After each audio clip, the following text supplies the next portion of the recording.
Jane, wasn't it the president himself who, at that podium, set the red line almost 2 years ago and said if they were to use these chemical weapons, it's a red line, enormous consequences? Where are those consequences? You pushed back for a time because you said they were turning over chemical weapons. Turns out Assad is not turning over most Well, of them. you're conflating the two things. No, The red line. The red line on the chemical weapons. Right.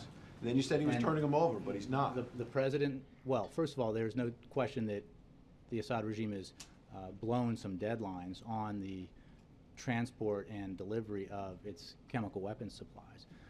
The regime is still committed to ridding itself of those supplies, and Russia is on the hook for making sure that as the regime's significant ally, that those chemical weapons are and the supplies are delivered and the regime is fully rid of chemical weapons as part of that agreement. Now, the fact is the president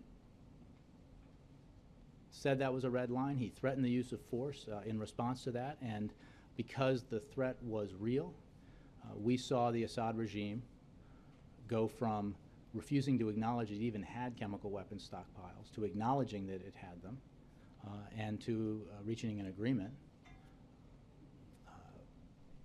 that they would give up those weapons. And we are going to, and the international community is going to hold both Syria and Russia responsible for the fulfillment of that agreement. Why would anyone believe you're going to hold them responsible when this has been going on for years? In answer to John's question when you said the review is ongoing, if the review is always ongoing, doesn't that suggest that you're more likely to spin your wheels because you're just reviewing and reviewing, but there's not an end point to this? Again, you're conflating a bunch of things, Ed.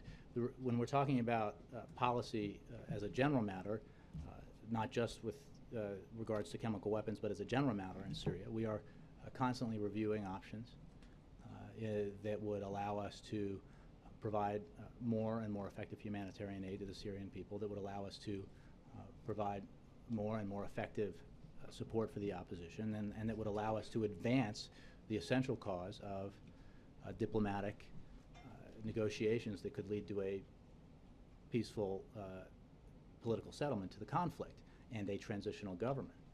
And those are the range of options that the president is constantly asking for and evaluating, because we all recognize